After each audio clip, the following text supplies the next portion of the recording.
Seorang wanita bangun di pagi yang cerah dan terang di Midland, Texas. Ini hari liburnya dan dia memutuskan untuk menggunakan waktu untuk mengurus semua tugas yang tersisa yang telah dia tunda terlalu lama. Dia berpakaian, mencuci rambutnya dan bersiap untuk menuangkan semangkuk sereal yang enak untuk dirinya sendiri. Tapi ketika dia membuka kulkas, dia menemukan tidak ada susu. Dia harus segera menyadarinya. Dia melangkah keluar dari pintu depan dan melihat kertas di kesetnya. Dia membungkuk untuk mengambil pamflet yang mengiklankan pembukaan supermarket baru di kota. Dan ada kupon untuk susu terlampir. Sungguh keberuntungan yang luar biasa.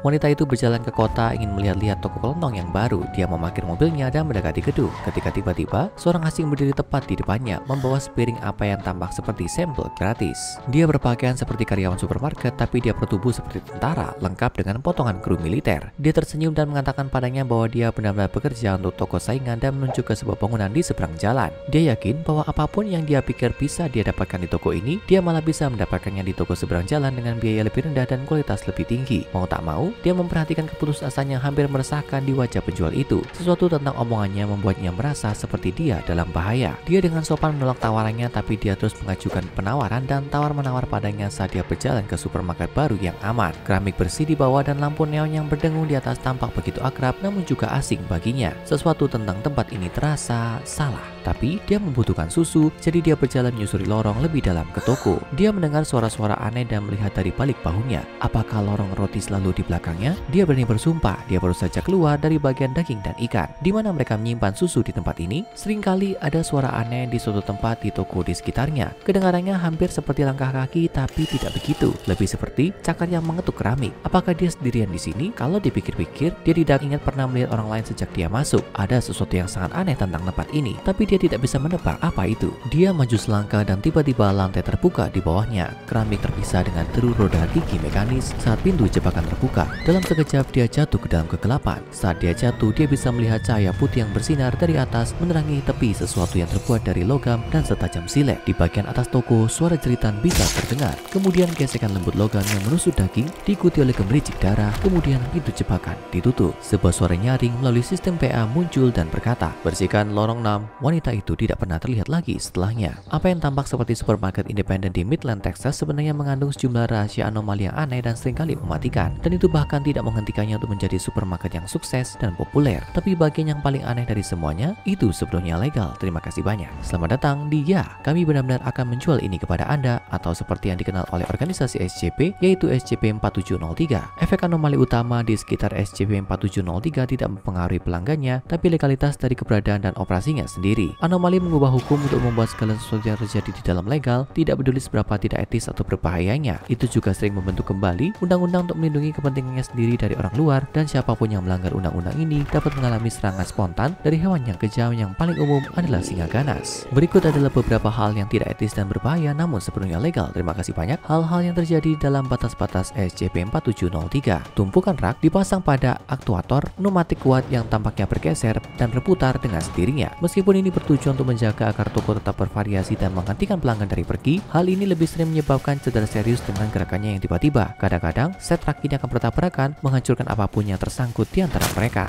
Jika seorang anak hilang atau terpisah dari orang tua mereka saat mereka berada di dalam toko, anak tersebut akan ditahan secara paksa dan orang tua hanya akan dapat memperoleh kembali anak mereka dengan membayar biaya di muka sebesar $47.67 secara tunai atau alis dicukur secara permanen dengan operasi follicle laser. Ada juga beberapa lusin mekanisme pintu jebakan tersembunyi di bawah lantai di berbagai bagian bangunan, masing-masing dipicu oleh beberapa kondisi aneh dan sewenang-wenang, seperti mengucapkan kata Rabu atau tidak mengucapkan kata Rabu. Pemicu diperbarui setiap hari dan ditampilkan di situs web toko dalam beberapa bahasa kuno termasuk Latin, Yunani Koine, Fenisia, dan Punisia. Masing-masing pintu jebakan ini jatuh ke lubang yang dalam yang dipenuhi dengan beberapa jenis bahaya seperti paku, glitter, atau ular beracun. Ya, itu beracun, bukan berpisah. Ular-ular itu hanya berbahaya saat dimakan, tapi para korban telah melaporkan bahwa mereka tampak sangat menarik sehingga sulit untuk melawannya. Sebuah bagian di ujung toko bertanda ingin berhemat dan diskon ad bestias, di mana semua produk dipagari dan juga ditandai diskon 70% atau lebih. Namun, produk tersebut dijaga oleh tidak kurang dari 15 singa lapar. Pancing merek toko, alat penjepit barang, dan drone tersedia untuk disewa untuk tujuan eksplisit mengambil barang dari jarak jauh.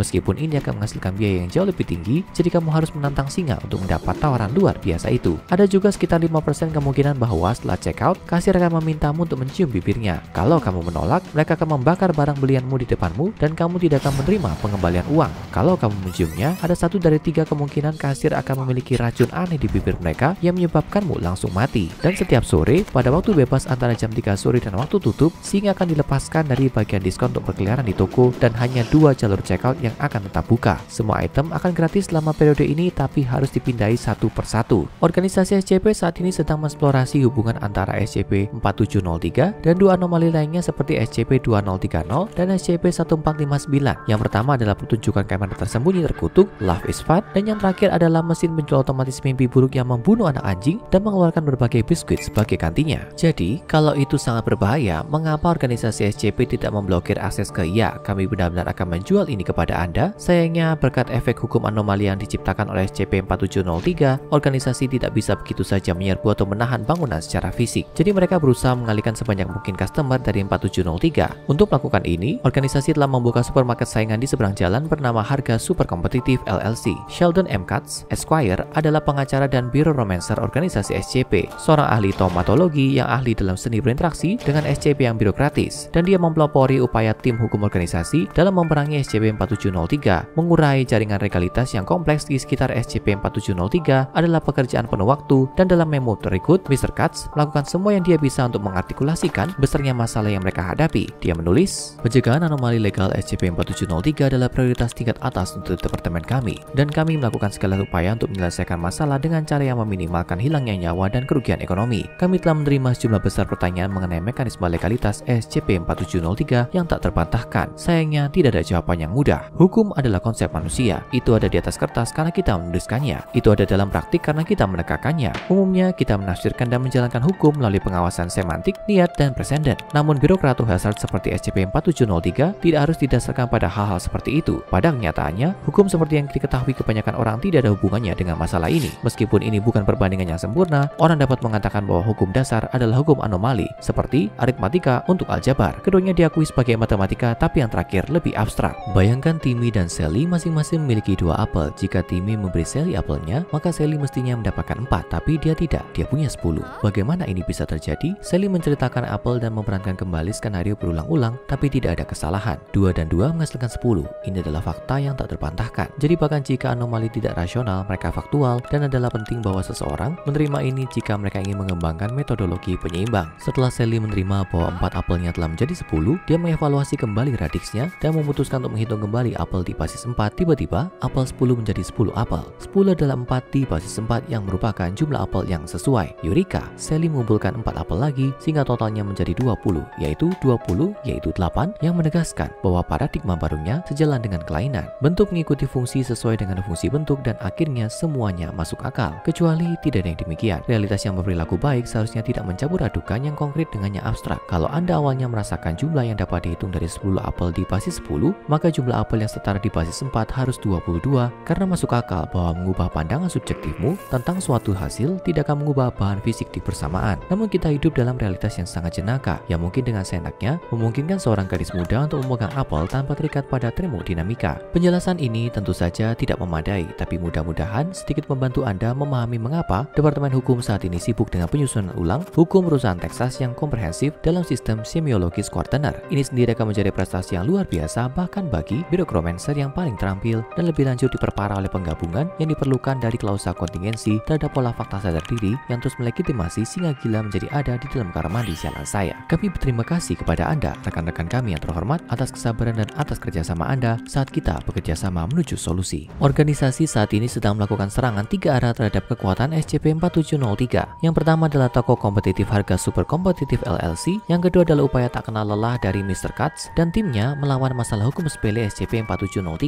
dan yang ketiga adalah infiltrasi dan spionase. Tentu saja ketika kamu berada di belakang garis musuh, sangat penting bahwa operatif yang tepat dipilih untuk pekerjaan itu. Tidak bisa sembarangan orang masuk ke dalam situasi tekanan tinggi seperti ini, terutama mengingat sifat kondisi SCP-4703 yang berkembang pesat. Organisasi SCP lebih dari sadar bahwa mereka mungkin hanya mendapatkan satu kesempatan untuk memasukkan salah satu dari mereka ke dalam dan keluar dari gedung. Untuk tugas ini, mereka memilih agen lapangan Felicity Blandina, nama kode Karen Keadilan. Blandina secara unik memenuhi syarat untuk pekerjaan seperti ini. Dalam tes kepribadian yang dilakukan pada semua agen organisasi untuk menguji kesetiaan, mereka secara konsisten menemukan Blandina sebagai salah salah satu agen paling bodoh dan tidak tahu malu dalam daftar gaji organisasi. Selama makan siang kelompok dengan anggota staf lain, dia telah dilaporkan berkali-kali mengirim makanan kembali ke dapur ketika dia merasa itu tidak memuaskan. Dan analis siberorganisasi telah mendeteksi beberapa posting di berbagai jaringan media sosial yang dibuat olehnya secara langsung menandai dan mengkritik merek yang menyediakan produk atau layanan yang dia anggap di bawah standar. Sementara kualitas ini membuatnya menjadi teror bagi staf layanan pelanggan di daerahnya, itu membuatnya menjadi kandidat ideal untuk melewati benteng birokrasi SCP-4703. Kalau ada yang bisa melakukannya, itu adalah agen lapangan Felicity Blandina. Dia dikirim ke gedung dengan kupon kedaluarsa dengan alasan sebagai pelanggan yang tidak senang. Dia berbicara dengan seorang asisten penjualan di dalam toko bernama Daniel Paulson yang menjelaskan kepadanya bahwa kuponnya ditolak karena itu hanya berlaku ketika penerima tunduk pada ritual pengebirian yang dilakukan oleh staf SCP-4703. Melihat agen Blandina tidak memiliki peralatan yang diperlukan untuk menjalani prosedur seperti itu, Paulson dengan murah hati menawarkan untuk memberinya operasi gratis untuk memasang bagian yang tepat. Meskipun menemukan donor yang cocok kemungkinan akan memakan waktu beberapa bulan. Agen Blandina mengikuti arahan organisasi yang terlatih tidak dapat ditenangkan oleh tawaran itu. Sebaliknya, dia melanjutkan pertama-tama membuatnya merasa bersalah dengan cerita-cerita sedih tentang anak-anaknya, kemudian perjuangan seumur hidupnya dengan astigmatisme, dan bahkan mengancam Paulson dengan kekerasan fisik. Akhirnya, dia menyampaikan kudeta yang sebenarnya, menuntut untuk berbicara dengan manajer. Dengan keengganan yang jelas, Paulson setuju dan membawa agen Blandina ke sebuah pintu di dekat bagian depan toko. Itu membuka ke tangga gelap yang turun ke kegelapan di bawah. Di bagian bawah, mereka menemukan ruang istirahat yang tampak mirip dengan asrama di kamp tawanan perang. Berisi banyak tempat tidur gantung, diisi dengan karyawan yang tidak nyaman tidur. Paulson memberitahu agen Blandina bahwa beberapa orang yang bekerja di toko itu dulunya adalah warga sipil biasa yang telah dieksploitasi dengan sejumlah celah hukum dan sekarang tinggal di dalam toko secara tetap. Beberapa misalnya telah tinggal di waktu tutup yang lalu yang mengakibatkan mereka menjadi properti toko selama minimal 1 tahun. Paulson sendiri telah mengikuti undian untuk transplantasi perut dan malah memenangkan perbudakan di SCP-4703 yang tidak bisa dia tolak secara legal berkat hukum anomali toko yang kuat. Saat Paulson dan agen Blandina menjelajah lebih dalam ke area staf, mereka melewati 11 pintu tanpa tanda sebelum akhirnya berhenti di depan pintu ke-12 dan terakhir. Dia membuka pintu dan menemukan rak dan tumpukan kotak di dalamnya. Agen Blandina menyatakan ketidakpercayaannya pada gagasan bahwa manajer toko akan ada di dalam lemari persediaan di ruang bawah tanah. Tapi Paulson bersikeras bahwa ini memang kantor manajer, dan ketika dia melakukannya, dia menarik tali yang terhubung ke langit-langit. Hal ini menyebabkan dinding kotak terbelah di tengah seperti pintu rahasia, memperlihatkan kursi eksekutif besar menghadap dinding di sisi lain ruangan. Masih mempertahankan cerita karangan bahwa dia hanya ingin diskon, agen Blandina maju dan mendekati kursi.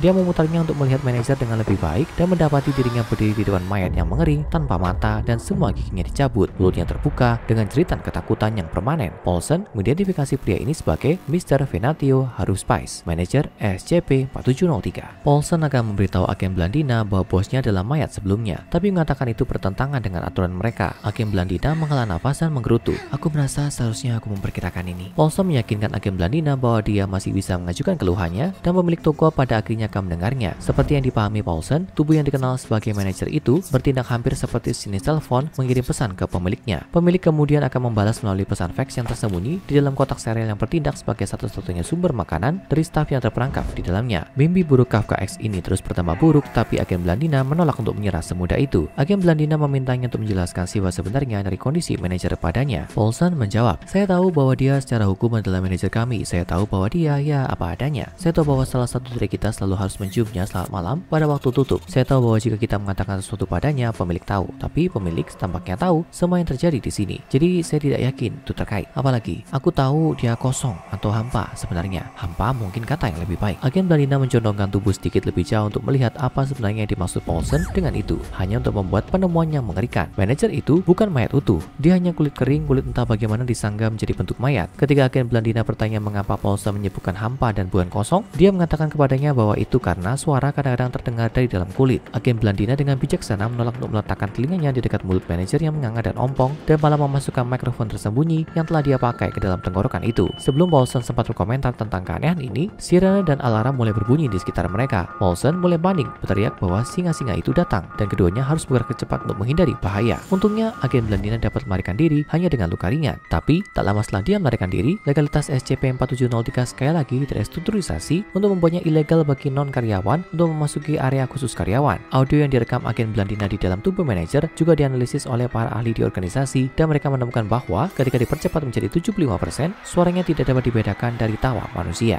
Karena sifat anomali yang sangat aneh ini dan prosedur penahanannya, bahkan menurut standar organisasi SCP, tingkat dan sebutan yang diterapkan pada SCP-4703 sama-sama aneh dan kompleks. Pengetahuan tentang file dan anomali itu sendiri pilih relatif rendah dengan izin akses tingkat 2 terbatas. Karena kesulitan besar dalam menyembunyikan atau menahan SCP-4703 berkat situasi hukumnya yang unik, SCP-4703 telah diberikan tingkat objek Keter. Ini bagaimanapun adalah di mana hal-hal menjadi lebih aneh. Toko SCP-4703 memiliki tingkat objek sekunder yang langka, truculent. Klasifikasi ini mungkin tidak asing bagi kebanyakan orang, tapi digunakan dalam situasi spesifik ketika suatu item tidak dapat diprediksi dan seringkali transformatif, dan tindakan penahanan di sekitarnya harus diperbarui dan dikembangkan secara konsisten untuk memenuhi kebutuhan penahanannya. Ini memiliki gangguan tingkat 3 atau KENEC yang berarti berpotensi menyebabkan gangguan secara kasar, meskipun gangguan ini kemungkinan terbatas pada area yang relatif lokal. Dan terakhir, itu memiliki peringatan tingkat risiko, artinya itu menunjukkan risiko tinggi bagi semua orang yang berinteraksi dengannya, lengkap dengan kemungkinan menyebabkan kerusakan parah termasuk kematian. Meskipun secara hukum, karena surat yang dikirim dari firma hukum yang bekerja sama dengan SCP-4703, saya berkewajiban untuk memberitahumu, terutama karena penawaran,